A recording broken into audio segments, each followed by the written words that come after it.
Well, this is an interesting one because my sister-in-law tried to absolutely sabotage my career because I beat her for the job.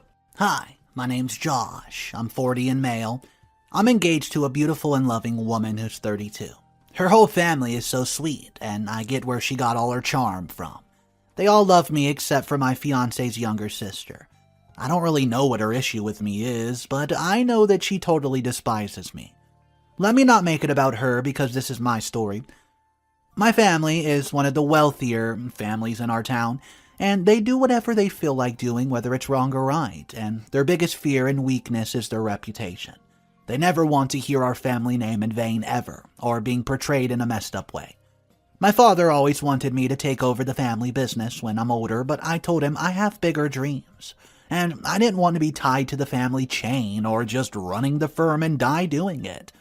I wanted to explore stuff, new things. I wanted to live a different life, but I never had the intrepidity to talk back at him because he was almost a heartless man who would do anything to keep the business going. He wanted the legacy to simply continue. Dad owned a ranch where we would always go with the family for the holidays, and it was fun while it lasted, until one day when everything changed. I was 14 years old, and I did not know what I was capable of hurting a soul until that day. I'll not get into details, as I've told the story a million times, but only in my head. I can't find the right time and words to explain what happened that day. Up to today, that memory haunts me, and I really want to tell Lorinda before we get married, as it might be the reason we divorce someday. Everyone's forgotten about it, but I can only try. It's painful to think about, truly. But I cannot seem to forget it, not even for a second. I think about it during the day, and I dream about it at night. I know how you feel drained by the mystery, but I'll talk about it someday, I suppose. I'll be getting married in 2 weeks' time, but I've not opened up to my fiancée to tell her about the incident. I already feel like a bad husband. My mother will kill me at any age if I tell anyone about it, because all that matters is the family. Sometimes I wish I was not born into my family. They have strict norms to be followed, and they're full of mystery. You find out about something weird every single day, I'm telling you the truth. My family is simply full of secrets, and it becomes awfully exhausting for one to learn something new about his or her family every single day. Oh well, this is the family I was born into, and there's nothing I can do about it. It's not that I hate my family, no, I just hate their lifestyle.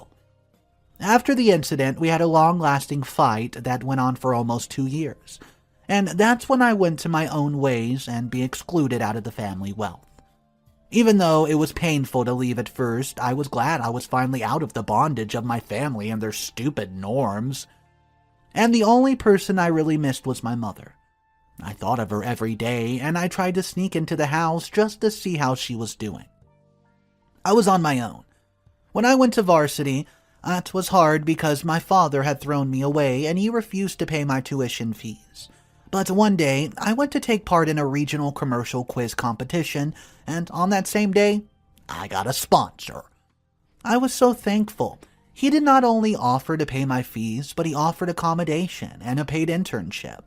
I could never be more appreciative to him, and that generous man turned out to be Lorinda and Sonia's father.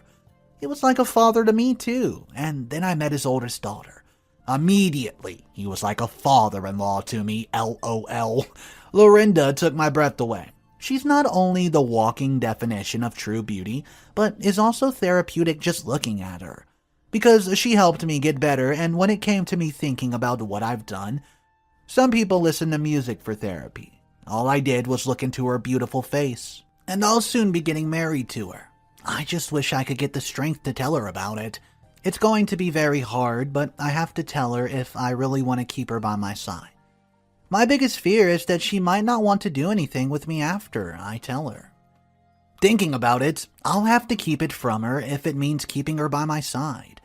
I can't afford to lose a treasure like that just because I'm trying to be an honest man. I guess I'll hold on to this secret for longer than I thought. Well, I have to go now. I've invited my family, and I really don't know if they'll even show up, but I hope so. Even though I chose to stay away from them, I would still appreciate their presence at my wedding. It's going to be the best day of my life, and I would like for them to be there. I'm already struggling to put together this wedding as I don't really have money at the moment. Although Christopher has offered to handle everything. It's my wedding and I don't want to make a bad impression of myself.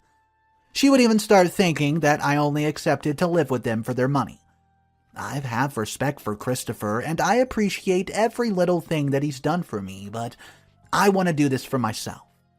Sometimes I ask myself why I'm even getting married, because I can't afford her at the moment, but the love I have for her is saying otherwise, and all I want to do is spend every night with her and wake up to her sweet face every single morning.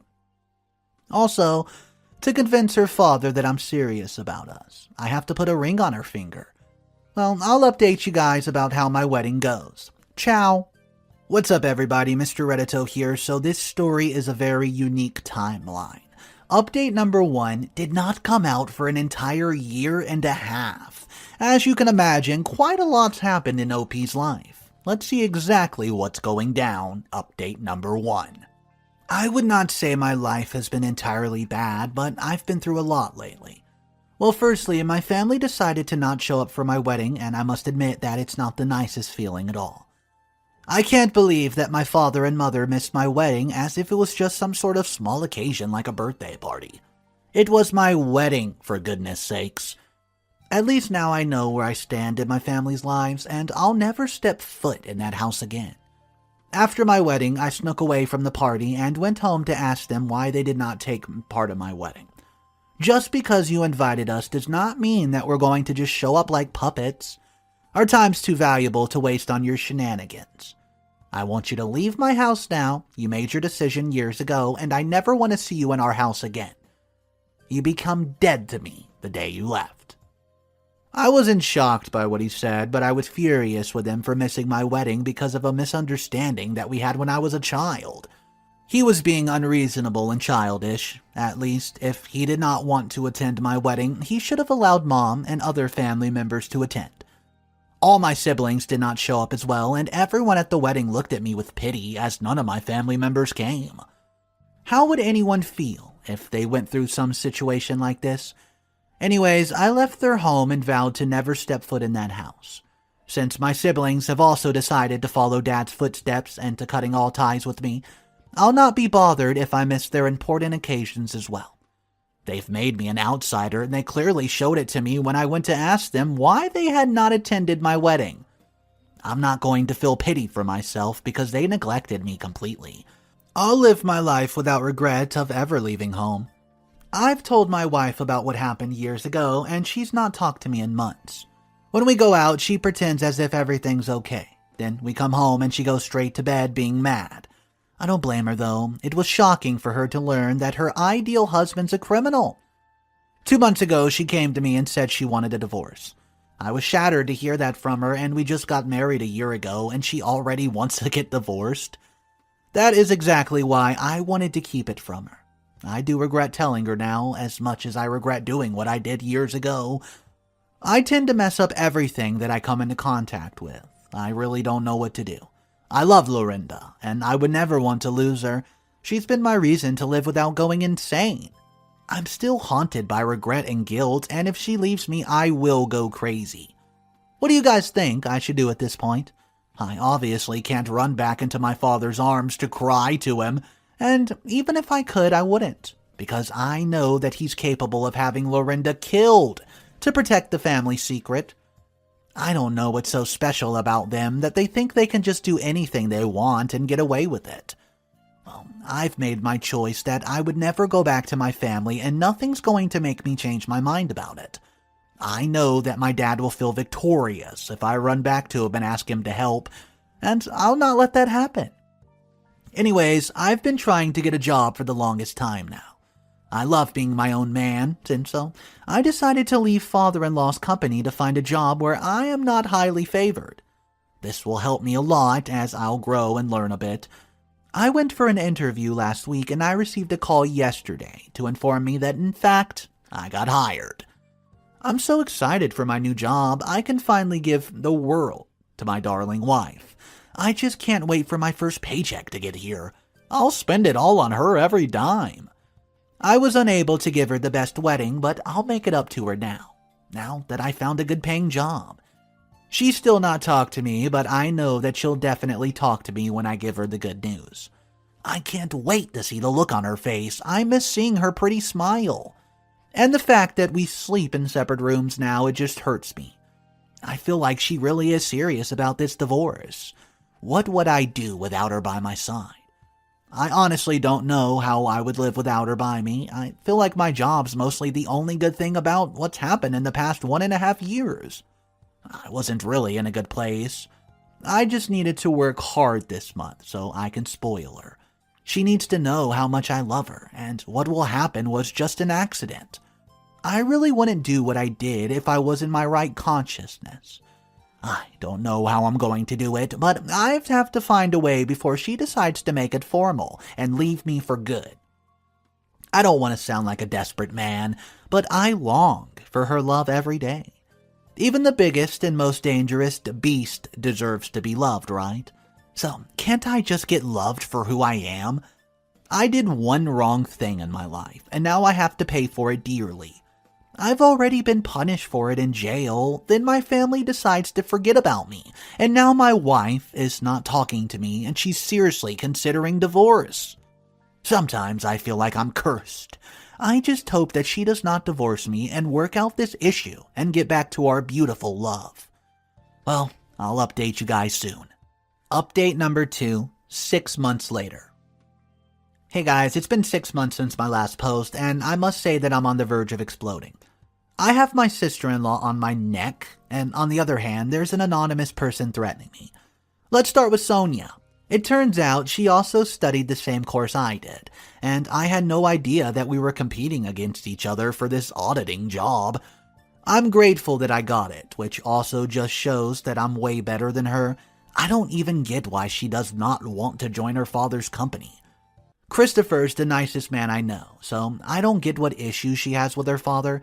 I always forget that it's Sonia I'm talking about. She has issues with everyone, and she hates everyone as well. Well, she's been breathing down my neck recently, calling me names and anything imaginable. She says I've taken her job and she'll do anything in her power to make that post open again.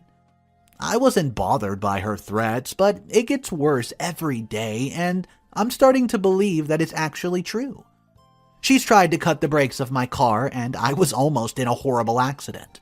I know it was her because she did not seem worried when I was in the hospital that day. I left the office late because I had a lot to do. As I walked out of the office, I heard some weird sounds coming from the parking lot. I stood quietly and looked around as nobody was there. I walked towards my car, and a person ran away from behind the car. I ran after him to try to stop him, but he got away. It didn't cross my mind that he was actually doing something like, cutting my brakes. I assumed it was just some hungry thief. I drove out of the parking lot, and at the intersection where I'm supposed to jump on the road, the car wouldn't stop.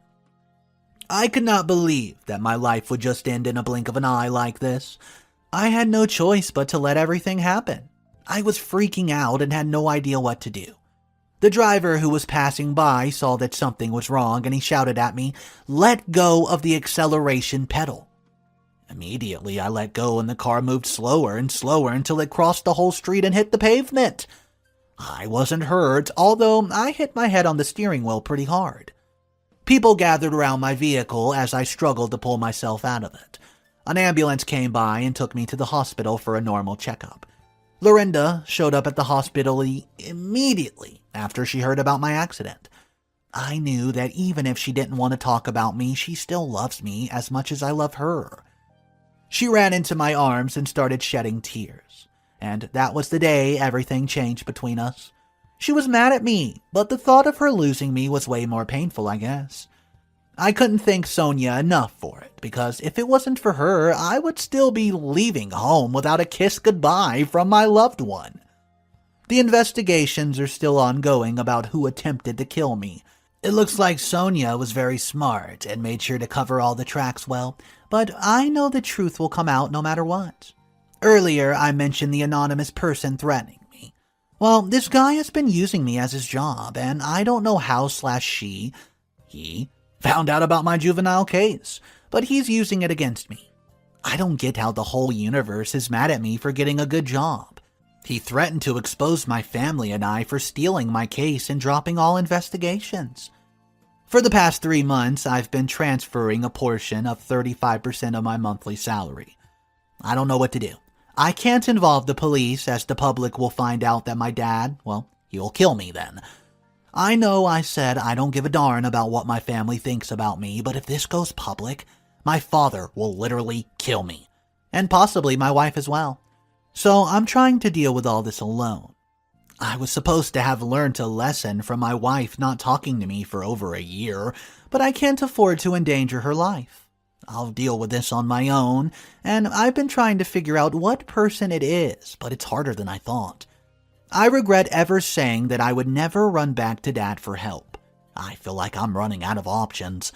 I've hired someone to track down every time he sends a message or calls, but we keep failing. I hired a private investigator, but still, nothing. I don't know who could possibly be doing this to me. It's draining. I keep lying to my wife, even when it's so obvious that I'm hiding something from her. When I find out who it is, I'll make sure that they'll never forget me ever again. I'll make their lives a living heck. That's a promise. My father-in-law's worried about me. He keeps calling me and asking me if I need money.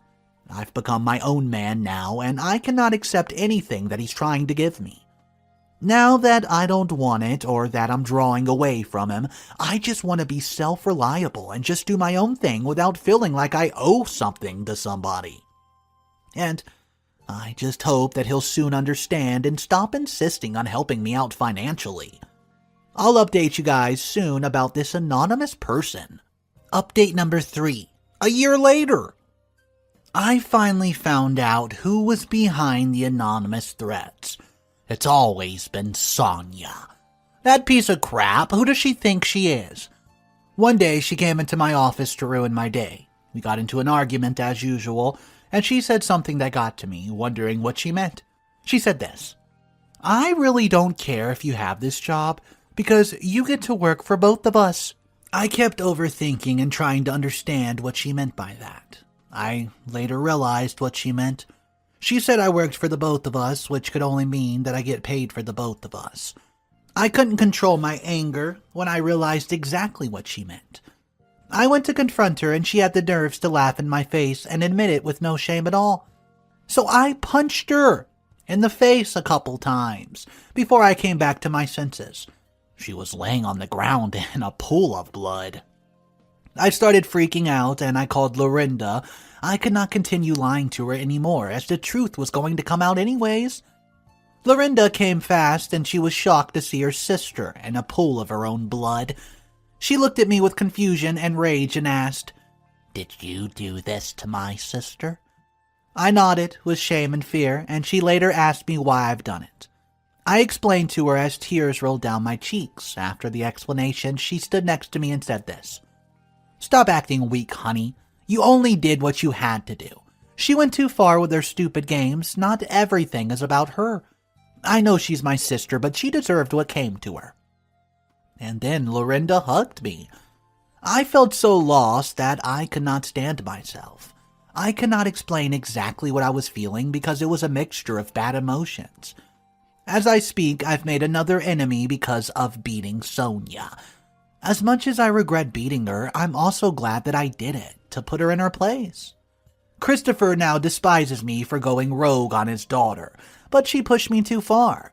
I wanted to open up to him, but Lorinda stopped me and said that he would only use it against me and expose my family and I to the public eyes. Well, our families are now at war as they want us to get divorced. I have no idea how Dad found out about the anonymous threats, but I know that it did not make him happy at all. He wasn't bothered by the fact that I have to give away a portion of my salary, no, but he was bothered by the fact that the truth was almost revealed. All he did was lecture me about how careless I am, but I must say that he has also seemed to be glad to see me in one piece, even though he didn't admit it. Life has a funny way of reuniting families, don't you think? My dad thought it would be a good way to keep an eye on me if I went back home, but My wife was not allowed to enter our house, as they believe that she's a spy sent by her father. They also started believing that she's the one who told her sister the truth. I only stayed at the house for a few days, and my father lectured me every single day. It was like a poem that he revised, but it was so exhausting and annoying. I could not stay away from my wife, and so we decided to run away from our families and just give life a new look. Just the two of us. But I know that Sonia will never let it rest until she gets me back for putting her in her place. Well, we bought a new house in town about 50 kilometers away from home, but I always went back to work as I couldn't afford to lose my job. It was our only source of income. Christopher has no fault in any of this drama going on between our families. He's just a caring father who's trying to protect his daughter. Little does he know that his daughter is one heck of a silent killer. But oh well, he'll soon find it out, and it'll very much kill him. I'll be back with updates, friends. I have to go now. Hey, what's up, guys? Mr. Reddito here. Fourth and final update. 2 weeks later, here it is. Hey guys, I know it's been only 2 weeks since my last post, and I must say that things seem to be falling into places. I finally won my father-in-law's love and trust again, all thanks to my wife. Last week when I came to work, Sonia came to my office and caused quite the scene. She threatened me and said she was going to expose us in less than 2 weeks. If I wanted her to stop, I had to apparently go live on social media and apologize for assaulting her. I couldn't do that, as all I did was defend myself, and if I had to record the video, I would have lost my job. I can't do that at any cost. Either way, I was going to lose my job if she had exposed me, but I guess everyone has their secrets. I went home that day and told my wife about how our lives were going to end. I had no idea that she knew her sister's secret. Lorinda looked at me and said, "Our lives are not going to end like this. I'll be back soon." She went outside, and as she went to make a phone call, she did not trust her sister, and, well, she knew that it was going to go down since she had prepared to fight back. She hired a private investigator to keep an eye on her sister, and it turns out that her sister was not only getting money from me, but she was also stealing money from her father's company through the company's accountant to make a life for her broke boyfriend. Who would have thought that she's also brainless? I cannot believe that she thought a life with an ex-con was possible.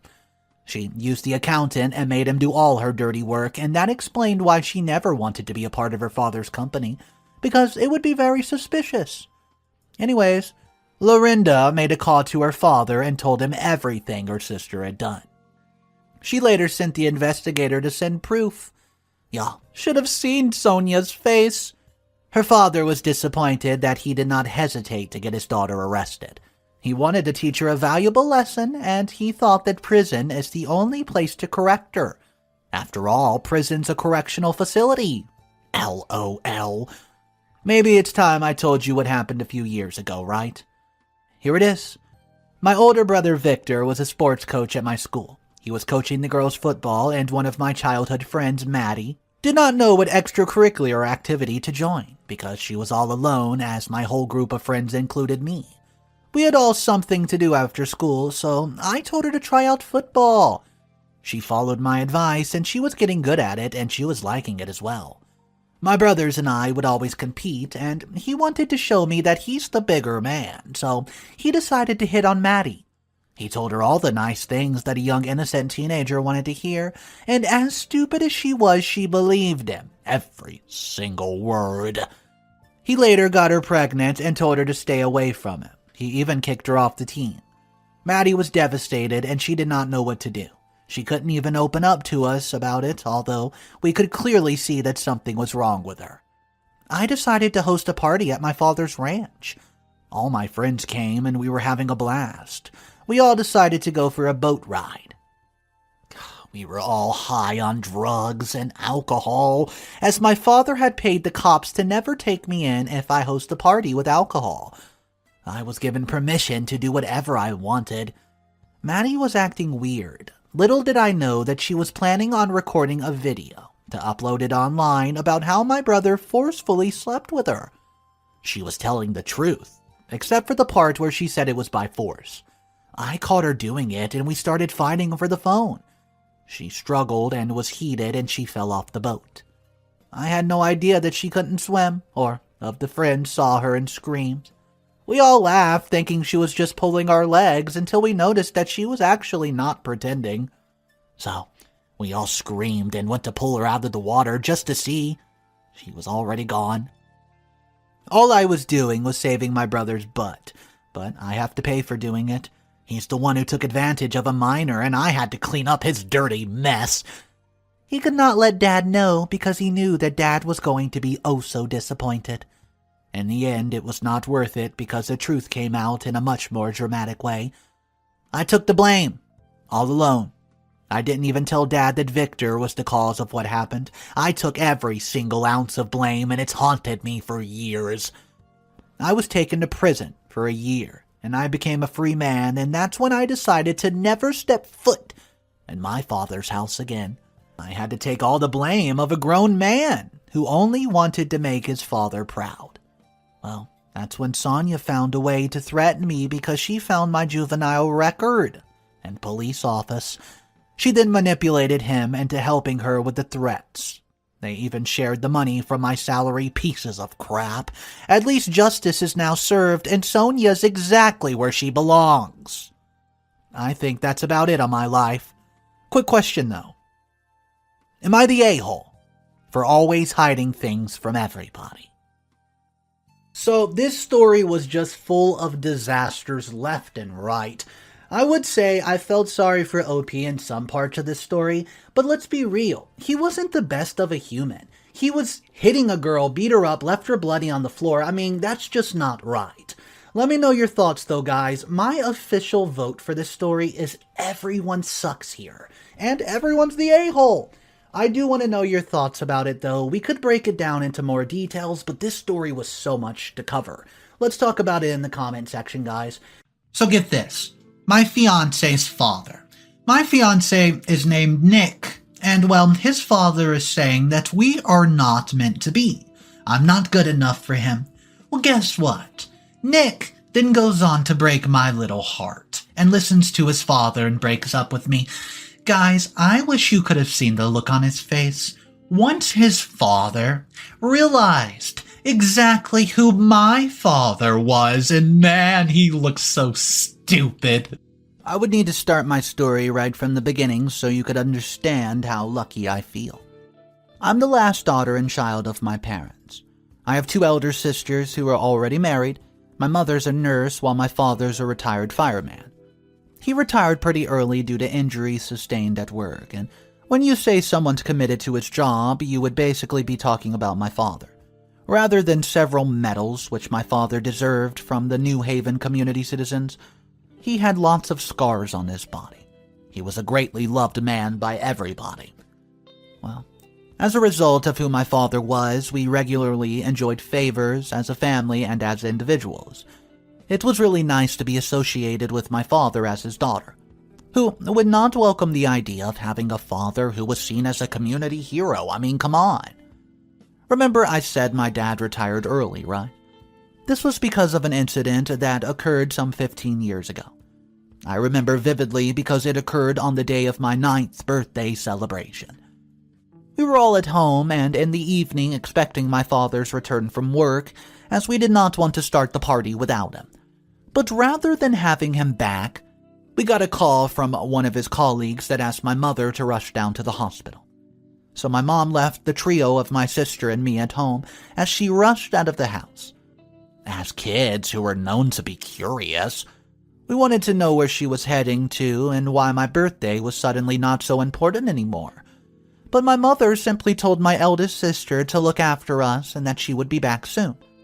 Well, my mother did not keep her word as she did not come back that night. My sister and I stayed up most of the night waiting for our parents to return home so my party could go and get started, but hey, they never showed up. I slept in my birthday dress.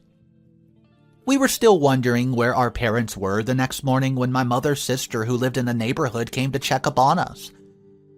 She informed us that Mom sent us. We asked her where our mother went, and she just said our mom was busy, but she would be back home soon. We became restless. We refused to eat the meals she prepared, and before she knew what was happening, we began wailing like kids who had lost their parents. We just knew something was wrong. It was the midst of the whole commotion that my aunt called our mom, explained to her the situation of things, and my mother spoke with us over the phone, reassuring us that everything was fine. Even though we'd spoken to our mother, there was this uneasy feeling that we could not shake off. We had informed our mom that our father was yet to come back home since yesterday, and she simply said that all was good. She claimed that she had spoken with our father before calling us, and he was held down by some work. My mom, however, did not tell us when either she or Dad would be coming home. It took 3 days. 3 days before we laid eyes on Mom, and she came home to pick up some clothing, and we observed that most of the clothing she was taking was Dad's. The moment my mother got home, visitors and sympathizers began strolling by. Some brought already cooked meals, while others gave our mother monetary gifts. The whole thing made us ask questions. Why were we receiving visitors like something's bad happened? Why were they bringing gifts to sympathize with us? One surprise in all this was the fact that each time these visitors came around, my mother would ask her sister who had been staying with us to take us to the room. She did not want us to hear what was being discussed with the guest. We would hear her burst into tears at several points in time, and before my mother left with my father's belongings, she called my sisters and me and asked that we behaved very well, as though she and our father were around. We still repeated the question of our father's whereabouts, and she said that she would return with him just a few days' time. There was nothing we could do. We could not force her to tell us the truth that she was hiding because we suspected something was fishy. We accepted to conduct ourselves in an orderly manner while she was away. Ever since the whole saga, we had not been going to school. Our aunt had stopped us from going till our mother came home. When our mother returned to wherever she came from, we were then allowed to resume. The first day we resumed school, it was something else. Everyone looked at us like we had seen a ghost. The whole thing just felt off. Our teachers were super nice to us, and it was worrying, because we had not done anything to deserve the kind gestures that they were showing. I met with my direct elder sister during recess that day. I complained to her about how everybody was just acting super cool towards me for no reason. To my surprise, she said the same thing was experiencing with her. We were contemplating going to meet with our eldest sister, who we saw her running towards us at that moment. She informed us that one of her classmates had directly come to sympathize with her about what happened to our father. We were shocked, but it made sense. Our father was in some kind of trouble, and that was why we had not seen him or spoken to him for days. We could not wait for school to dismiss that day, because the moment we got home, we asked our aunt what happened to our dad. The way the question came, she could not lie to us anymore. That doesn't mean she told us the truth, though. Not the whole truth. She said that our father had been involved in an accident on the day when I was supposed to celebrate my birthday, and my mother had been with him in the hospital ever since. She tried assuring us that our father was okay, but her assurance meant little to us. We began to cry and demand to be taken to our parents. It did not take long for our aunt to discover that she could not handle this. She had no other option than to call Mother and tell her what we know. Our mother spoke with us and told us our father was doing great, actually. And that was not a lie. We spoke with him. Hearing his voice was the assurance that we needed, and he promised us that he would be back home soon. We waited in anticipation for his return, and our father was finally discharged from the hospital, and it turned out that we were not the only ones who were waiting for his arrival. The whole community was even more anxious to receive him, and I will never forget the day that he came home. My sister and I discovered that our aunt had hidden the severity of the situation from us. We saw our father, whom we knew to be strong and agile. He was limping. He'd suffered several degrees of burns on his hand. Everyone began praising him the moment he alighted from the vehicle that conveyed him home. The actual story of what went down that night is that my father's department had received a distress call from a store that was in flames. The store was a story building, and most customers were stranded inside. My father and his team had gotten there, and while they did the whole evacuation thing, they discovered there was a little boy. He was stuck at the top floor. Without giving much of a thought to it, he went back inside for that boy. It was while my father was trying to evacuate the boy from the top floor using the rope technique method that he broke his leg. The rope had cut while my dad was making the descent, and my father's department made an inquiry as to who was responsible for checking this equipment that they used, and it turned out that it was one of my father's colleagues, Mr. Pope. My father knew it meant that his colleague would be dismissed and could even be sued for negligence. My father took the fall. Pops told his supervisors that it was he, not Mr. Pope, who was responsible for checking the instruments. He reasoned that since he was not going to be able to be a fireman anymore, he could just save Mr. Pope's job.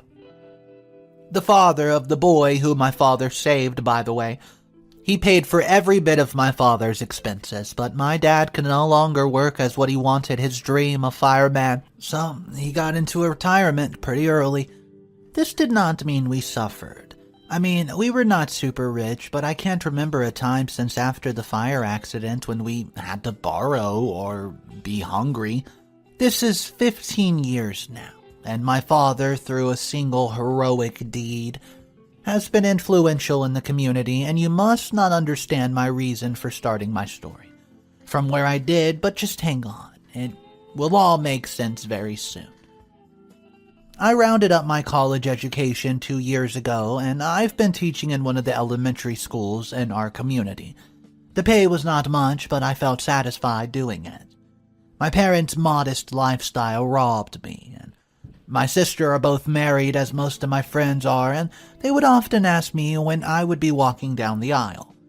Marriage has never been an issue to me, but I met the love of my life last year when I went to visit a friend in a different part of the city. His name's Nick. He's a senior sales officer at a large tech firm, and I can say he is my kind of man. Nick and I have been dating for a while now, and he recently surprised me with an engagement party. He did this after I had introduced him to a little circle of friends.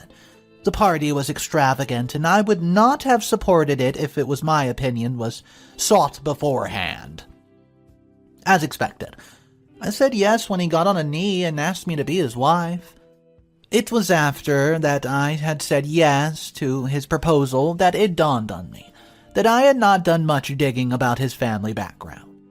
Neither was he concerned about mine, and I only knew his parents were rich, retired folks who ran several chains of businesses. Nick took me to see his family, and I could say they were receptive to me, though I felt an air of displeasure in the atmosphere. Nick began pushing to meet with my parents, and I decided to tell my parents about him before having him come around.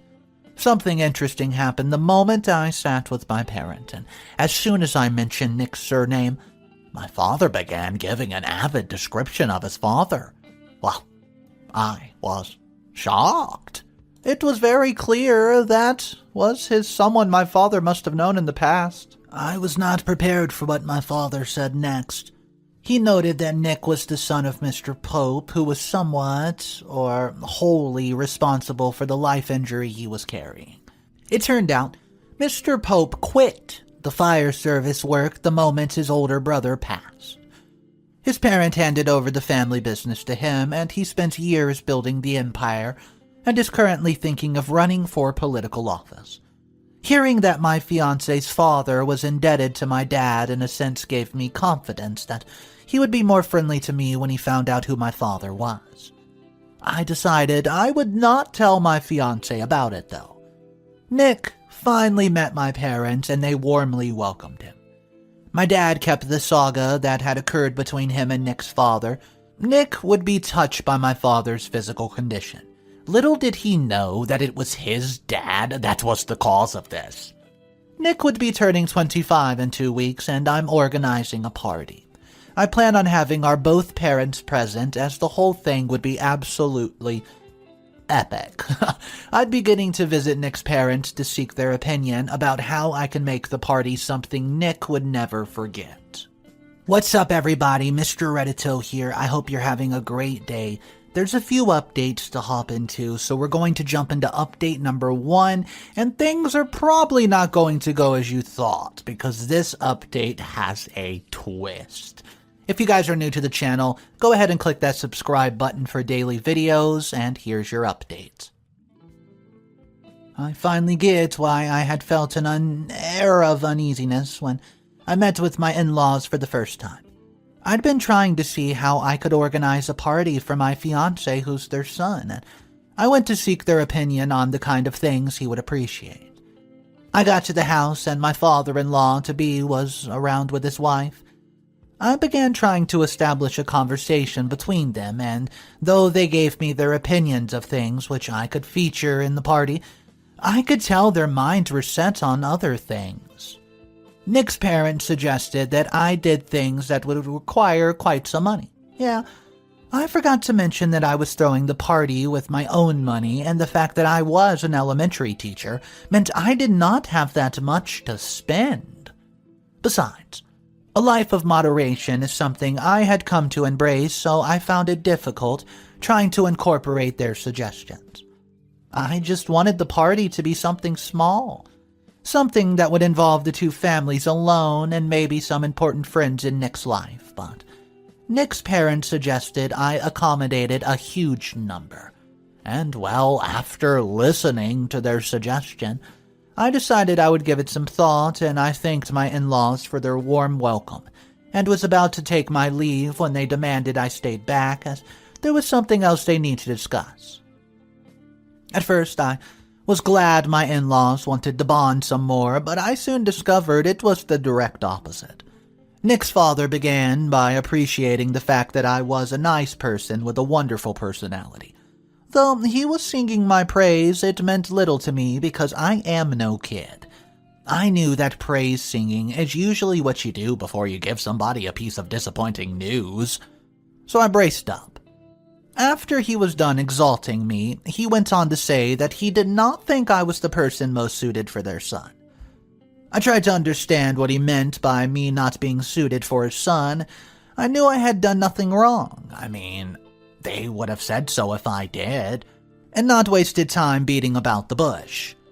I could say so far that I had not given them any reason to feel like Nick and I were incompatible.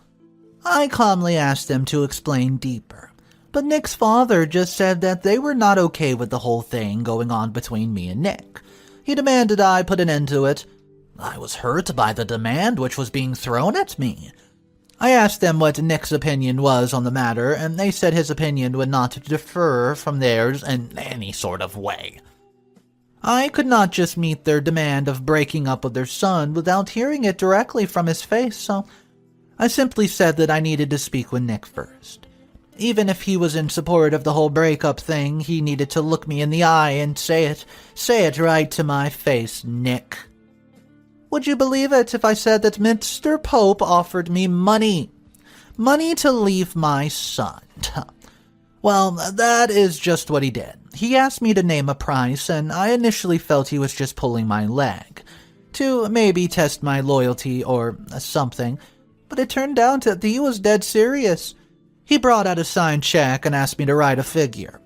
I felt disgusted at the fact that they were maybe seeing me as some sort of gold digger. Well, I showed them that I was not. I turned down the money and respectfully took my leave. Update number 2.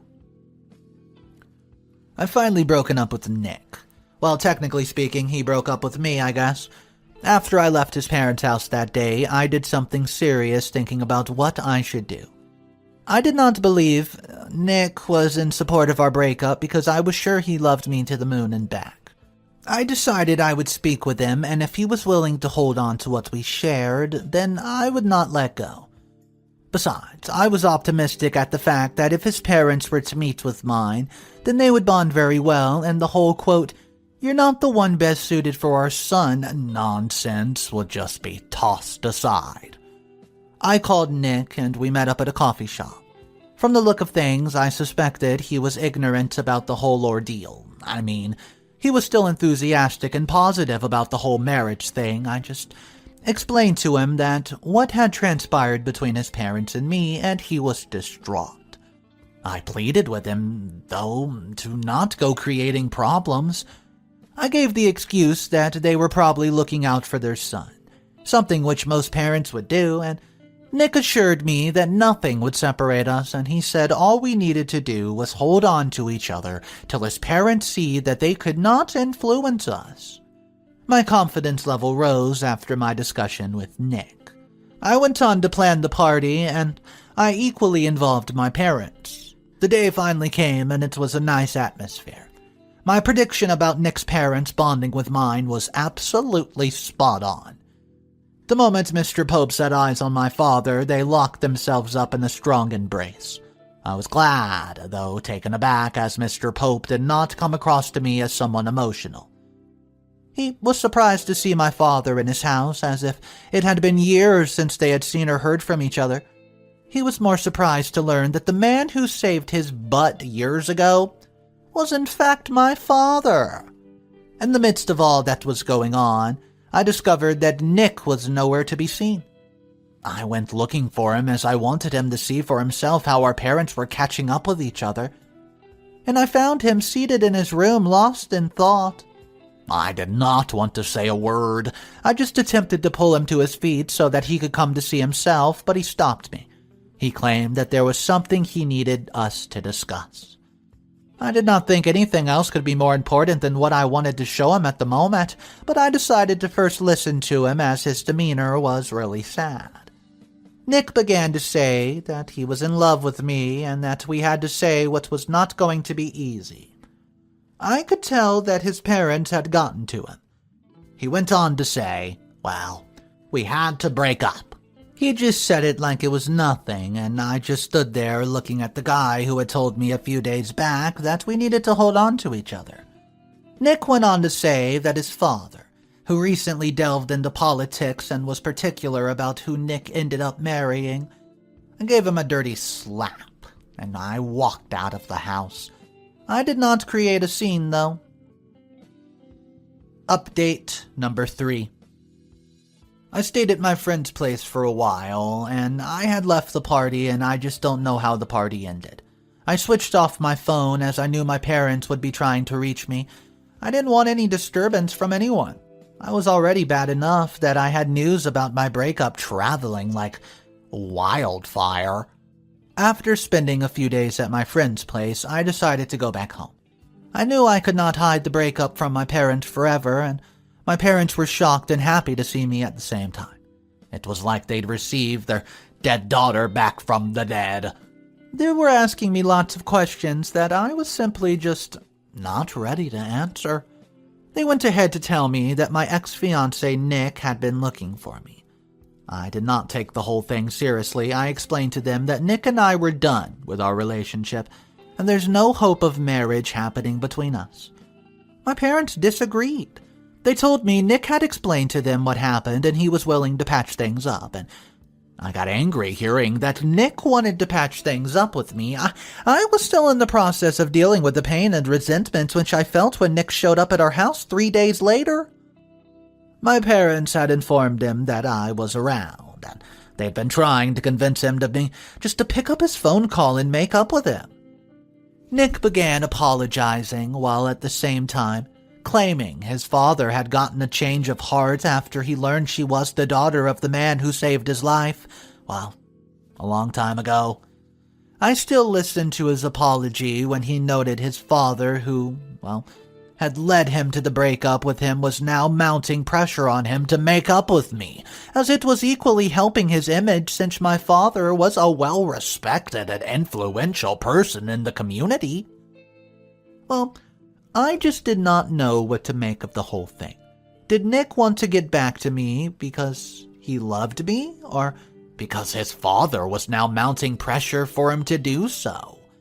Last I checked, a relationship was supposed to be between 2, not 3. I still loved Nick, but I would not just let this whole thing slide easily. I made up my mind to get revenge in my way, and I told Nick that I needed time to heal and think things over. I just asked him to give me a few days just to think about stuff. And Nick did not even let me rest. He began calling and texting, and he even sent flowers to me like he was trying to woo me afresh. He acted like he was still love-struck, and I guess he was. But I needed to make him suffer a little bit for not being man enough to stand by me when it mattered. Nick came to check up on me today. I knew he'd be coming around, and so I purposely went on a date. He was still at home when I was dropped off by my date, and I could see jealousy flooding his face. I went on to tell him that I was not sure we were meant for each other, and that it would be best if he just dropped the trying and just stopped it. Well, Nick felt terrible. I could see it. I do hope he still presses further. Update number 4. I never saw my scheme going as far as it did, and it paid off. After I lied to Nick that I was seeing somebody and felt it was best we stayed apart from each other, I get a text from somebody I never expected. His father. He was inviting me over to his house to have dinner with his family, and I knew he was just trying to get me and Nick back together, and though I wanted that, I declined. I was not done playing hard. Nick's father showed the level of desperation a few days later, as he and Nick were both driven down to our home. It was on a weekend, and I was taking a nap when my mother interrupted it. I knew it had to be something to do with Nick, and I still felt sleepy, but the sleep instantly vanished the moment she said Mr. Pope needs to see me. I got that sitting room, where he was already discussing with my father. Nick was looking rather sad, but his father just chit-chatted away with Pops like there's no issue, and Nick's father extended his arms towards me as an invitation for an embrace. He was trying to act drama. I did not want to seem impolite, so heck, I obliged. The moment he had his arms around me, he noted that he had come to see why his daughter-in-law had been avoiding his family for a while. I was keeping a long face as I needed to play the victim, but I swear I fought hard to contain a smile. He was already calling me his daughter-in-law. I looked at my parents, and they were all smiles, ear to ear, grins all around. Mr. Pope had gotten to them. I kept quiet and said nothing while my father-in-law continued to talk. He mentioned that I was understandably upset at the way things had turned out between us the last time we met and spoke. Well, he claimed that he never expected me to take it as far as I did, and I was waiting for the part where he would offer his apology and I would just have my pride and ego stroked a bit, but he diverted the responsibility to his son with his next statement. I'm still trying to figure out what my son was thinking when he demanded you guys break up. He said as though he was not the one who had engineered everything, and parents would always find a way to not be at fault, and he shot Nick a look as though he expected him now's the time to make the move. Well, I guess you could say Nick picked up on the clue. He got to his knees and began begging for an apology for breaking up with me, telling me how sorry he was. I did not want to act like I was dying to make up with him, so I still acted tough. I noted that he had shamed me in front of friends by calling off our engagement, and Mr. Pope immediately insisted that Nick would host the party in the honor, where he would apologize for humiliating me in front of everybody. I did not want to push the matter further. I could not risk saying no, and then having Nick change his mind. I mean, heck, I do still love him. To cut my update short, we're back together and preparations for our wedding are underway. I guess my next update will come as a married woman. Update number 5. This is the final update in the saga.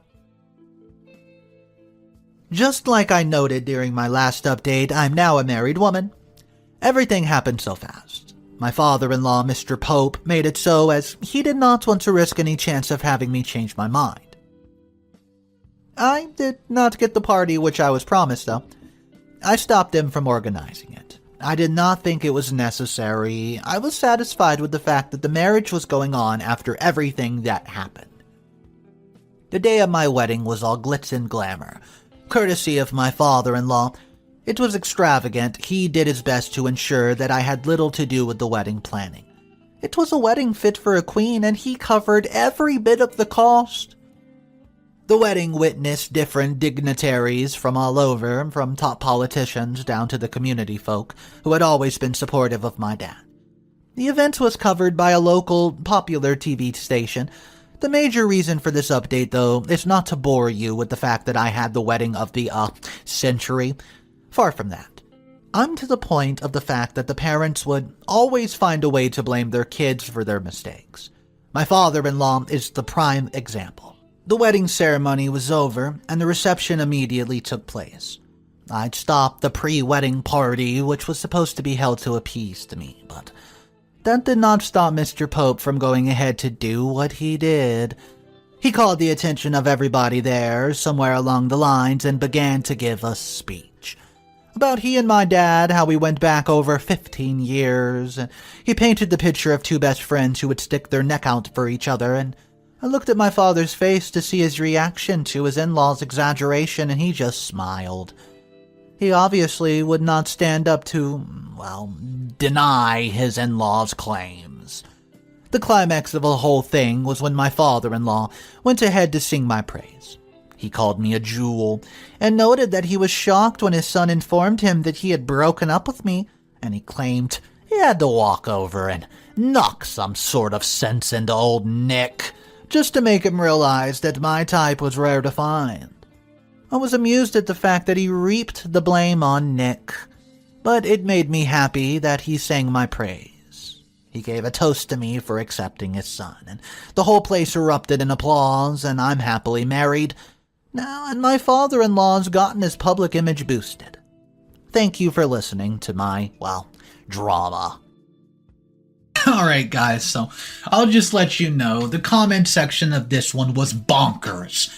Half of the people were so upset with OP for taking him back and going back with this guy, even though it seems like he's a complete floor mat and does whatever his father tells him to. But there were other people that were saying, hey, it's very clear that OP loves this guy. She loves Nick.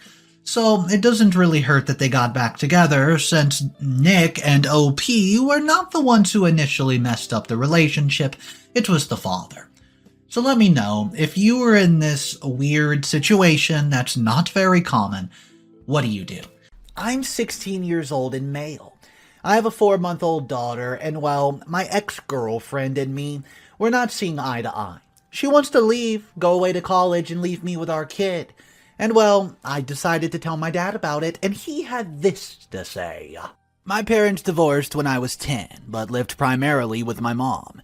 Tiffany's parents are together. When our parents found out she was pregnant at 16, her parents kicked her out, and my mom kicked me out. So now we live with my father. During the pregnancy, my dad took my mom to court and got primary sole custody. I know what this means because I had to go to court for my daughter. He sued Tiffany's parents for legal guardianship, and they now pay child support for her, and they're extremely mad and refuse to talk to us. I'm in my bedroom, and my daughter is in her bedroom, and my ex is in the guest room. That is now hers. My dad made a deal with us. We live with him until 18 with no rent payment at 18, and we need to decide what it is we do. I wasn't really that good in school, and Tiffany is an A+ student. So I took my GED, and my dad got me into welding school. I finish in 2 months, and I also work full-time, so I do welding school at night. Tiffany goes to school and works on weekends at Wendy's. This whole thing is a huge ordeal. We literally have no life. My dad helps, but not that much because he feels it's our responsibility, which I agree, but still sucks. I work 6 a.m. to 3 p.m. at a warehouse and go to school from 6 p.m. to 10 p.m. Tiffany is home by 2:30 and picks up her daughter from daycare. We help each other a lot, and then I head off to school, and she stays with her at home until I get home and do it all over again the next day.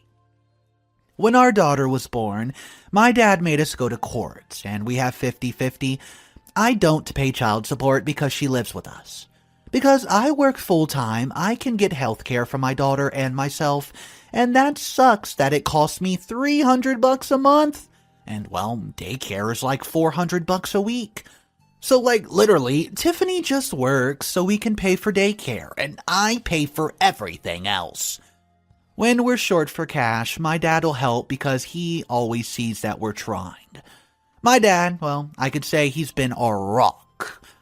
When we're tired and exhausted, he'll step in and give us a break here and there, but he makes sure we have everything we need and keeps us motivated.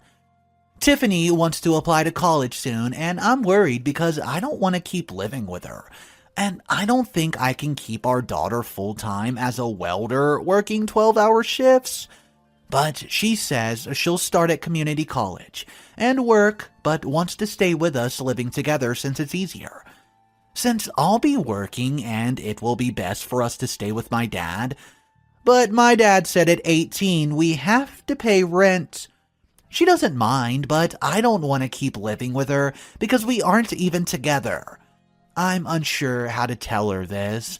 My dad thinks she should stay with us as long as she is a full-time student to finish her degree, because I'm already getting my career anyways. I don't know. I just feel like all this is unfair because the burden's on me. Okay guys, this story's starting to heat up. Let me just tell you, there's 3 mini updates on the original post, and then we're going to hop into the main update. I hope you guys are enjoying your day today. Here's the first edit made by OP. I guess my thing about living with her, or with us, is that we're more like siblings now. We get along, joke and stuff, but since she's my ex, I feel weird out about it. Maybe I need to take a breather since everyone's saying it's a good thing.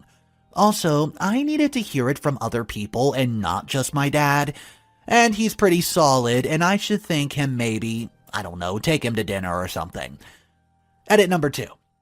Well, my dad isn't kicking us out at 18, but he wants us to be realistic to the world and pay bills. The money he gets from Tiffany's parents, he just gives it to her. She's saving up money for a car, and uses the other money for her specific foods and clothes. Before I became a dad, my dad always wanted me to live with him at 18, and figure it out and stay with him and save money to buy a house. When he found out I was going to be a dad, he wasn't mad, but he definitely was disappointed, and said everything has to now drastically change.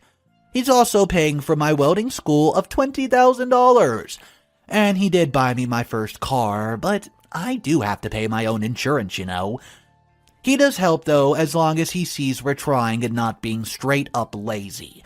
You know, like looking at TikTok all day, or Instagram Reels, or heck, even playing video games too much. When school recently started, he took my daughter to daycare every morning, and helped Tiffany with the routine to get schoolwork done.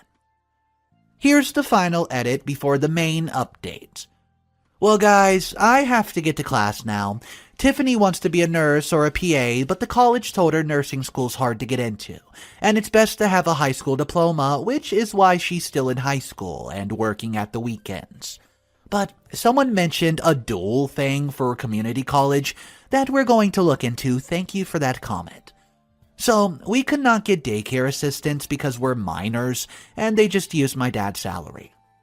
The funny thing is, though, I can't open a checking account for myself because I'm a minor, but the bank allowed me to open a children's account for my daughter because, well, I'm her parent. LOL, the irony. I read every single comment, and it's given me a different point of view, and I guess college seems so far away. And I was counting years, but it's really not that bad. By the way, she's like a sister now, and those who asked, I doubt we'll ever get back together. Honestly, I'm thinking about anything like that right now. I'm not. And I'm too tired to think of a relationship or anything like that type of future. but thank you for all the advice, comments, and replies. Okay, Mr. Reddito here. So it's been 3 long weeks, and OP finally lets us know what's going on. The title is, I'm a 16-year-old male. I have a 4-month-old daughter, and ex-girlfriend wants to go to college. Here we go. Hey guys, I know it's been like 15 or more days since I updated. Sorry about that, but here it goes.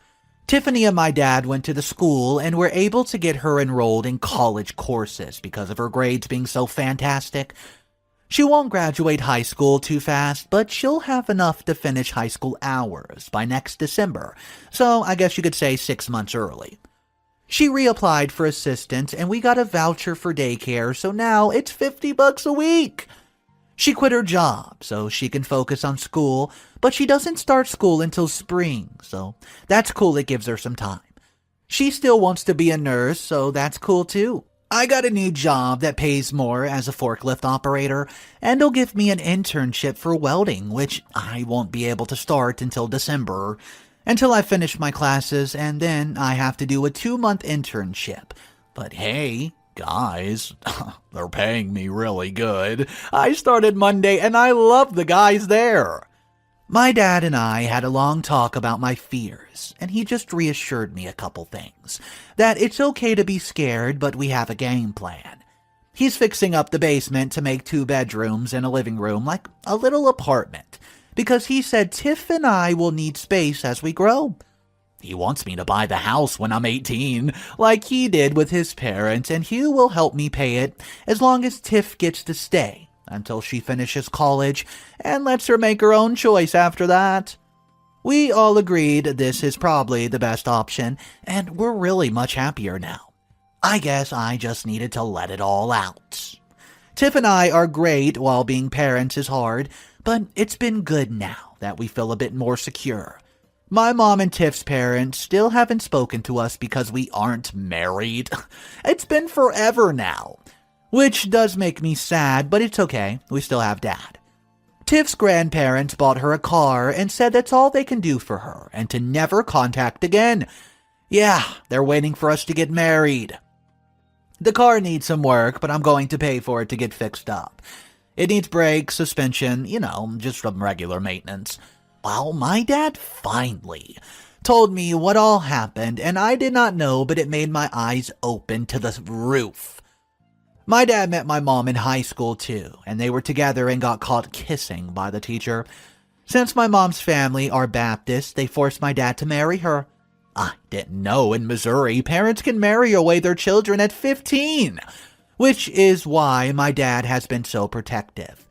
They were going to marry Tiff and I because she was pregnant, and when my dad stepped in, they couldn't do a thing.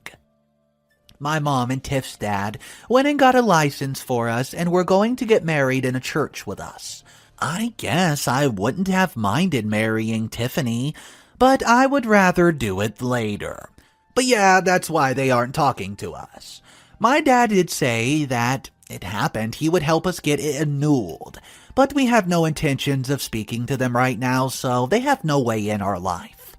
He explained that Tiff is stuck, and while I might be afraid, she's even more afraid because she has no one, and I need to reassure her we're here for her as a family. I guess I couldn't see it that way, and it's good that I've talked to him.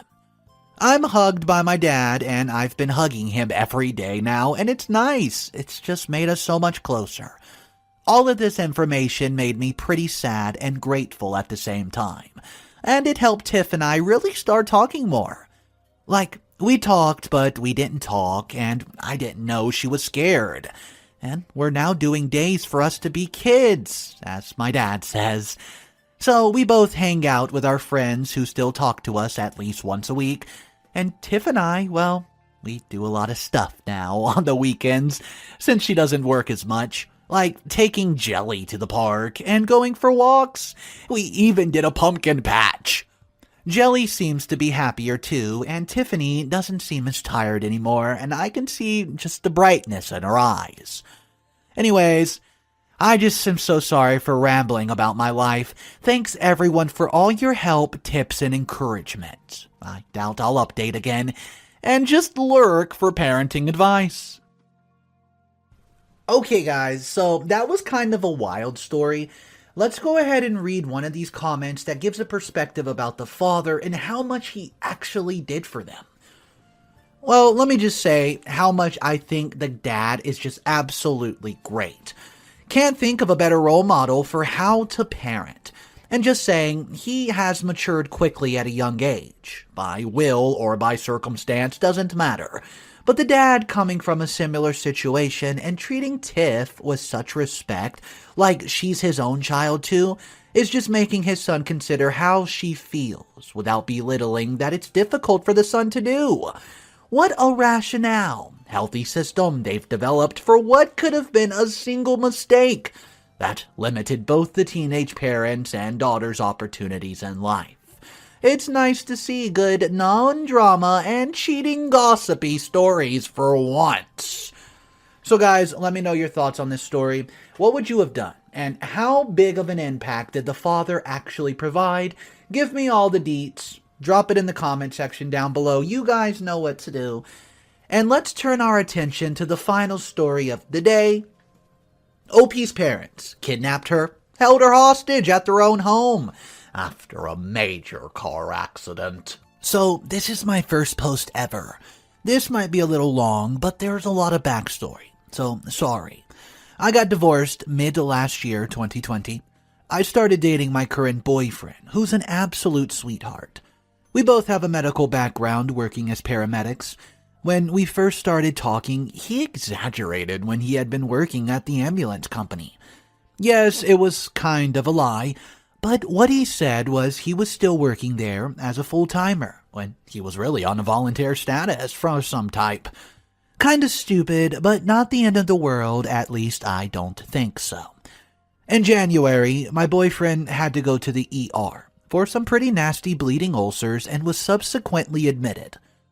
On my way home early that morning, I crashed my car, resulting in a crushed left foot, torn ligaments in the right knee, and a nasty concussion, and some bruised lungs.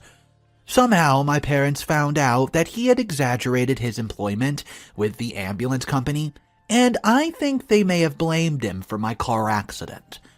I ended up being in the hospital for about a week, undergoing 2 surgeries for my foot, and finally being able to get discharged home. A lot of this time frame, I don't remember because of my concussion, but I do remember some snippets. I remember my boyfriend coming and visiting me, helping me bathe, get up, use the restroom, which is incredibly hard when both legs aren't working, and so on. Making sure I was comfortable and everything.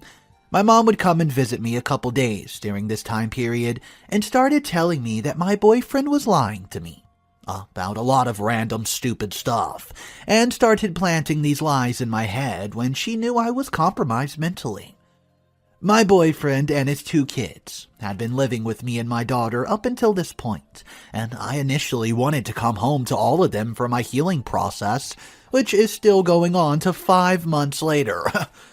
My parents barged into my apartment and kicked him and his 2 daughters out of the apartment, telling my complex that I wanted them out, and I had specifically asked them to take care of it. By the way, I never did such a thing. Since we were in the process of adding my boyfriend and the girls to my lease, this ended up in a near eviction for me, and I had to go to my parents to rehab. A whole nother story for later, but it was no fun. My parents had me block my boyfriend, and I did not get the chance to see him again until nearly 3 weeks after I was released from the hospital. At which point I was able to talk to him and clear up all the lies that my parents told me that he had fed me. I realized that they had been the ones telling me all the lies. Okay, so now, my parents have actually been assisting my boyfriend's soon-to-be ex-wife. They've been in the process of divorce for over a year, and they were helping her get false protection orders against him, and trying to get his kids taken away.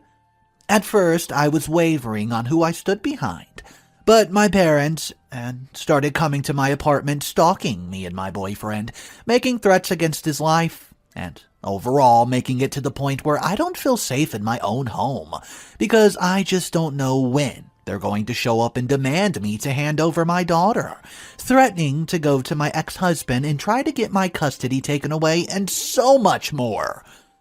I've since cut them out of my life, blocking their number from my phone and making sure they have no contact with my daughter. But I still feel terrible completely cutting them out. Am I doing the right thing? Someone, please, anyone, tell me, is this the right thing, or am I being a total jerk? Either way, sorry for the long thread. I tried to put as much context as possible, but I've never done this before. What's up, guys? Mr. Reddito here. This story is kind of crazy because there wasn't an update for actually months. We're going to jump into that now. If you're not subscribed to the channel, go ahead and click that subscribe button, as there's daily stories every single day and you don't want to miss any updates. Let's see what's going on with this entitled family. Wow. I'm a little overwhelmed with how fast this post exploded. Sorry it took so long for the update. I tried to keep up with as many comments as possible, but I figured this would just be easier to answer the questions thrown at me. But first off, I definitely understand those who are skeptical about my post. It's more than a little bizarre, and I'm probably not the best at describing some of the situations. But I seriously appreciate all the great advice that's been given. And I'm looking at some other options listed in the comments as well. That's what I'm already doing. I think the easiest part for me to clear up is the question about the insurance and my entitled mother getting me off the insurance I had with my boyfriend and putting me on the state insurance without me or my boyfriend's consent. As an adult, I can call in and cancel my coverage anytime with or without the policyholder's knowledge. There doesn't need to be a major life change in order to be taken off a policy. Usually, to get a new insurance coverage or add someone to the insurance. All my entitled mother needed was the insurance information and access to my information as well as his, which she had.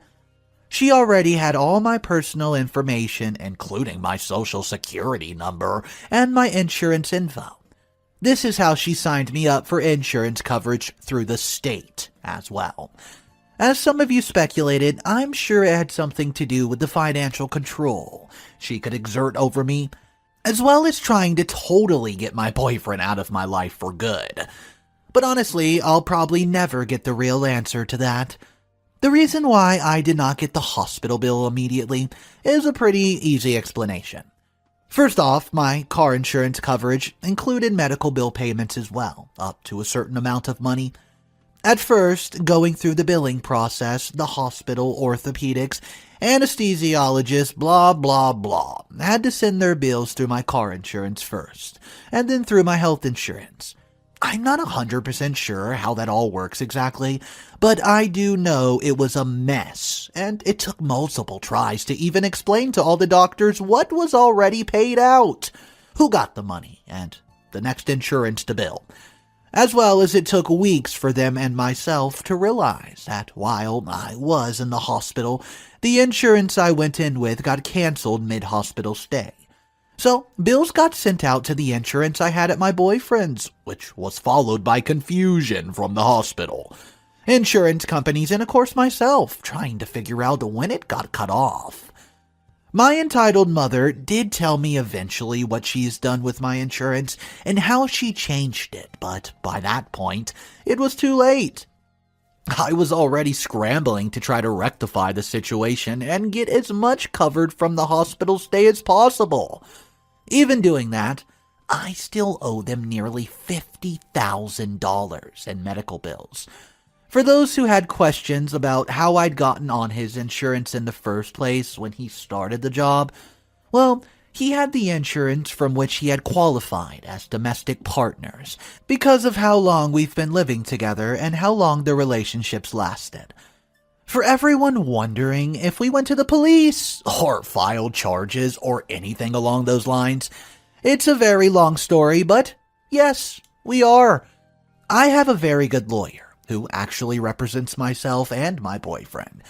It took me a while after I got home to my apartment to get to the point where I could cut contact with Entitled Mother. When I finally got home, I tried to start seeing my boyfriend again, and we started the long process of trying to, quote, heal from what happened since Entitled Mother had essentially kicked him and his 2 kids out of my apartment in the middle of winter. They honestly just straight up had nowhere to go. The kids ended up staying with friends for a while, and he stayed in his car and rented a hotel room when possible. I wasn't fully aware of what exactly was going on at the time, as Entitled Mother had my cell phone and access to my phone, and while I was at her home, she watched me like a hawk. And to make sure that I simply just did not contact him. If I did, oh boy, I got berated like you absolutely could not believe, screamed at, and at one point did not have access to my phone, which was all very confusing because I was on very heavy-duty pain medicine, as well as having confusion from the TBI concussion as well. After I made it to my apartment and started to have more contact with my boyfriend, my Entitled Mother escalated. Staying at my apartment, even though I told her I was fine, showing up randomly, and even actually getting so angry that I refused to cut contact with my boyfriend, that she threatened to actually hurt him. That was when I grew a slight backbone and decided that it just wasn't going to get any better. At that point, I filed for a protection as well as my boyfriend, who copied my paperwork. When the first protection orders got dropped because, quote, we didn't have sufficient evidence, she had gotten a lawyer at this point, but we did not because we couldn't pay her for the retainer. And this was before I've gotten smart enough to install cameras or call recorders on my phone. My Entitled Mother went to the city's prosecutor's office and told them that she wanted to press charges of perjury against my boyfriend. Yeah, you got that right. I said perjury. Well, I think this is where the friendship with the prosecutor started, and it was very hard for us to get anything to stick, because Entitled Mother was getting in with the local PD and prosecutors. Yeah, it's getting that bad. They ended up going after my boyfriend and not me. Yes, that's selective prosecution. Yes, it's very illegal. At this same time, my mother and father are retired, by the way, and apparently have nothing better to do with themselves. And they've been in contact with my boyfriend's ex-wife, who starts a custody battle for his children. They'd been separated for some time, but the divorce had been stalled in court for several years at this point. They also filed in small claims court for lawyer and court fees after our first protection order was removed. My ex-husband had been allowing my daughter to see both of my parents still, which I did fight, and which has probably spurred the grandparent right visitation case that they filed during the same time. So, we've been fighting one thing at a time, collecting all the evidence that we can, all the hospital paperwork, especially those that were forged and had to be requested from the hospital again. The phone calls to the insurance company needed to be requested, and we needed our lawyer to get those. It wasn't something that they were just going to give us, unfortunately. At this point, we have wadded through almost all the court filings my Entitled Mother had thrown at us, and we're finishing gathering our evidence so we can counterattack at this point. At the time, our lawyer was telling us to be patient. We're going to lay low, gather as much as we can, and get through the thick of it. We can throw what we have in the system, but we needed and wanted to have enough to nail them to the wall. From here, there'll be a counter lawsuit, both jointly between myself and my boyfriend, and of course separate lawsuits as well as submitting what we have for identity theft. Well, guys, it's a very long process, and it takes a lot of time, effort, and money to get things moving. For those of you wondering if me and my boyfriend got back together and how that's going, oh yes, we did. We did get back together. It didn't take long for me to start realizing what was happening when I wasn't being given heavy narcotics, and my brain started the healing process from the wreck. It did, though, take some time for me to wade through everything that happened and try to recall memories here and there. We did get back together, found a new place, and moved in together with his 2 children and my daughter. We've had some hard times, of course, like many people in life, but we're both a little damaged from the whole process that we've gone through. But hey, we both have counseling and we're doing great. Therapy has worked absolute wonders. Well, guys, I hope this helps explain and expand on questions everyone's been asking in the comment section. Thank you, everybody, for the advice, and I hope you enjoyed this update. Guys, reading through the comment section on this story was absurd. There's so many people who have been in a similar situation like this. Tons of people giving their side and their story, what they've been through. So that leaves me with this. If you guys have been through anything like this story, drop your comments down below and tell me all about it. Today's story is crazy. It's about an abuse of power, and you will not believe who the heck was abusing their power. Don't ever be in a hurry in life. The progress of someone should not make you feel stagnated, to the point whereby you then make decisions out of pressure. I'm the second girl among the 4 daughters which my parents gave birth to. My father owned a salon downtown while my mother worked at a liquor store. We're not rich, but nobody could intimidate us. Among the 4 daughters which my parents had, I was the only one who went to high school. Going to college was never really an option for me, for obvious reasons. No money. The 4 of us were all made to learn a trade or get a job to help out in the house. My father had learned to survive on his own, and he was teaching us to do the same.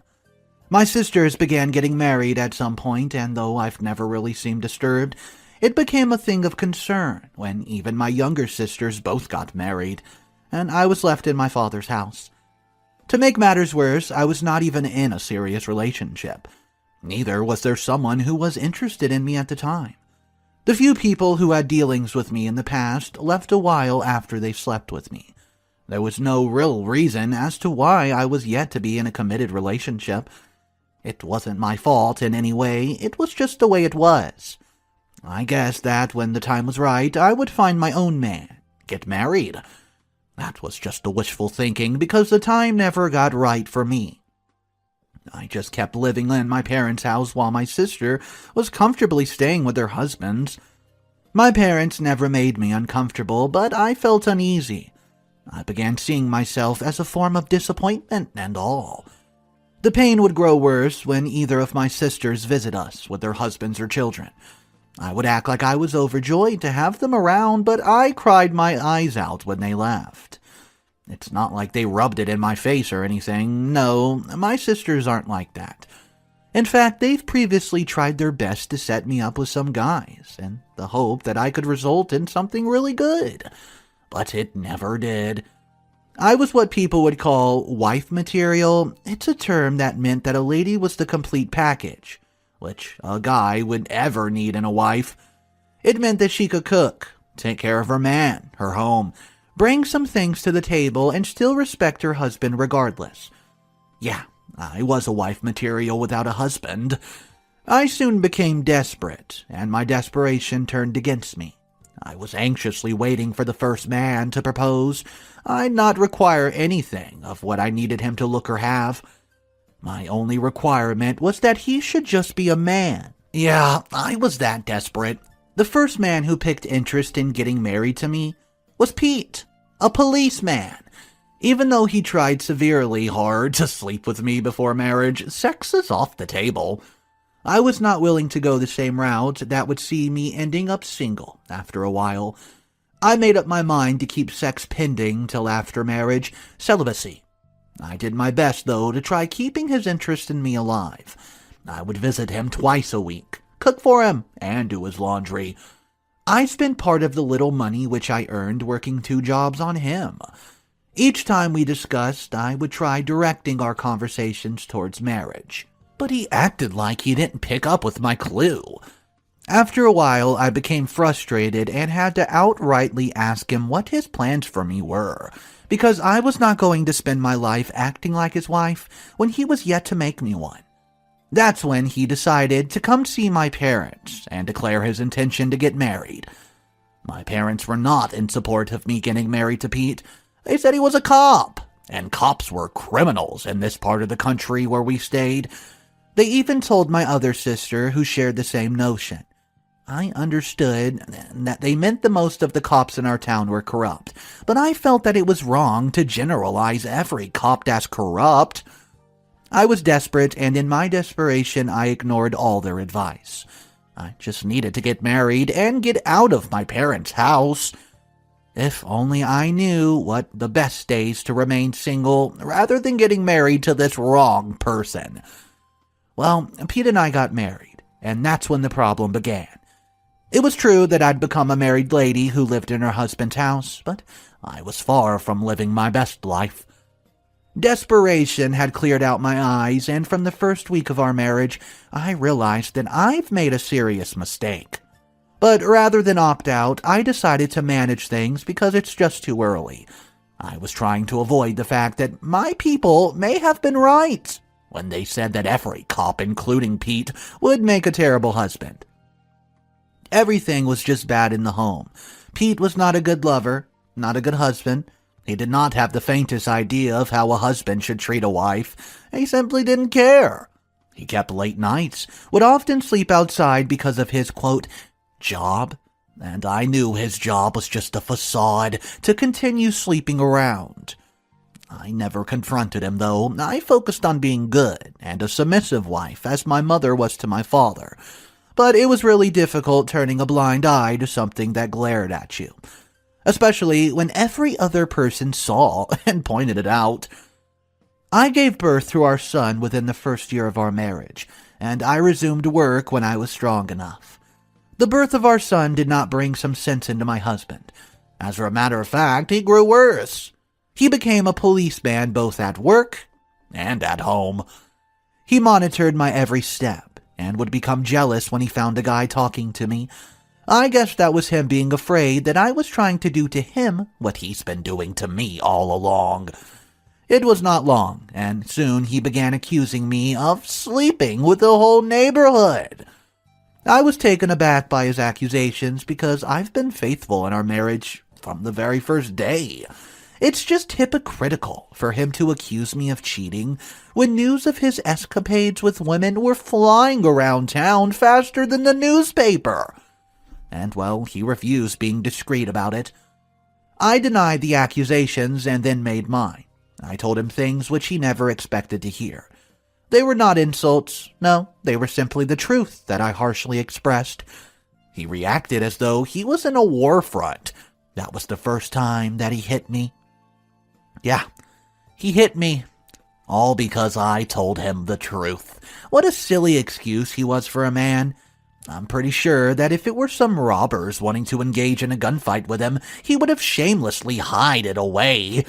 But of course not, since it's because I'm just his little defenseless wife, a woman. He hit me hard. I was fed up. I was not going to sit around and take any more of his stupidity. I waited for him to leave for work before leaving with our son. It was from my father's house that I filed for a divorce. He did not seem disturbed by me leaving. He was only interested in custody of his son. Well, the judge ruled that I take custody, and he was to pay child support. If I had it my way, though, I would not even want to train my child with his money, which was most certainly gotten from extorting individuals. Things were quiet with me and my son for some time, but my ex-husband Pete soon started showing up unannounced at my place to ask me to hand over the custody of our son to him. Well, obviously, I ignore him. His visits become more frequent, and he would sometimes come to me at odd places like the grocery store. It was more like he was stalking me. He was making threats, which soon began getting to me. I kept it to myself for a while, but it got to the point where one could not keep quiet anymore. I had to speak to my parents about it. My father was not taking any of that nonsense. He already had disdain for police, and more especially a cop who had maltreated his daughter. Well, he traced Pete down to his home and warned him to stay clear of me. I've never seen him like this. My son and our entire family, he said. Pete became furious and a heated argument ensued, which saw my father almost fight him, if not for the fact that people intervened. My father came back home that night and relayed all that's happened to me and my mom. I knew Pete was not going to let the matter be, but I never expected what I saw coming. We're awoken by the sound of a siren blaring into our compound the very next morning. Pete came with some of his colleagues and arrested my father for assaulting a police officer. It wasn't funny at all. My father never assaulted him. My father had not laid a finger on him, in fact. All my father did was what any other reasonable parent was going to do. My ex-husband, who accused my father of assault, was actually the one who assaulted someone. Me. He was literally arresting my father for a crime which he, the officer, committed. My mom and I rushed down to the police station to rectify the situation, but it was of no avail. The system was just corrupt, and there was really nothing we could do there. I was left with no other option than to visit Pete in his house and plead with him to let my father go. Well, my plea fell on deaf ears. He only agreed to let my father go if I gave up custody of our child. He gloated by saying that he could send my father away for the rest of his life, and none of us would be able to do a thing about it. So, I left my ex-husband's house that day with a clue of what to do. If I had my way, I would have done the very thing in my head was telling me to do, and that was to kill him. I was going to off my ex-husband without remorse, but though my head wanted it, my hand could not execute the plan. I didn't have the means. One thing was certain, though. We had to act fast before my father was taken to court, and the sentence was passed. It got to the point that we had lost my dad for good. My mom was not really herself for the next few days. Her blood pressure rose, and my older sister had to take her over to her home so that she could be distracted by her grandchildren. I felt bad and guilty because I'd brought it on to my family. If I'd only listened to them and not gotten married to Pete, then this whole drama would not have played out. My father was being held up in a cell because I was too desperate to reason. He was suffering because he tried defending his daughter who did not listen to him. The next few days that followed Pete calling me to ask what my decision was. He was just happy watching me in distress, and he made the most out of it. He would go on talking over the phone and that he could make the whole thing go away as easily as he made it appear, and all I had to do was give up custody of our son. Then it dawned on me that I could actually save my father and keep my son. My ex-husband had been gloating about being responsible for making the whole thing appear. If only I could get him to admit orchestrating the whole thing in front of a judge. I called Pete to arrange a meeting with him where I would give him my verdict. Pete and I both met at his place, and I asked him if he was sure that he could end what he had started. I was very careful about my choice of words because I needed to entrap him. He soon admitted that he hadn't used the situation to his advantage because he needed custody of our son. But if I complied, then my father would be discharged before the end of the day. I agreed to his demand by telling him that I was going to meet with the lawyer to put an agreement paper, thereby giving up custody to my son. I could see the satisfaction that covered Pete's face as he felt that he had successfully bullied our child out of my hands. Unknown to him, I had recorded our discussion and I was going to use it against him. I met with my lawyer, but it was not to sign any custody agreement. It was to slam my ex-husband with a lawsuit for abuse of power and the unlawful arrest against my father. My ex-husband called to threaten me as soon as he was served the court papers. He threatened to make sure we never saw our father again. His threat was nothing new, so it didn't really bother us much. What he did not know was that I had substantial evidence to put him away for good. If only he knew what was coming his way, he would have ran out of town. The next time that I met face-to-face with my ex-husband was in court. Within a short while after the case began, the recording of our discussion was presented before the judge. My ex-husband grew cold as the whole court heard him and admit falsely accusing my father, wrongly arresting him and trying to blackmail me into giving up custody of our son. The case was a very swift one. My ex-husband was sentenced to 25 years in prison with hard labor, while he would still be investigated for corruption among the police force, and if found guilty, he would have an extended prison time. His little property, which he'd gotten through extortion and other illegitimate means, would be forfeited to the government, who would pay me my little percentage of it. The judge ordered the immediate release of my father, who was still compensated with $10,000. 2 months later, I paid a visit to my ex-husband, Pete. Pete was in prison. It was not to wish him well. Au contraire.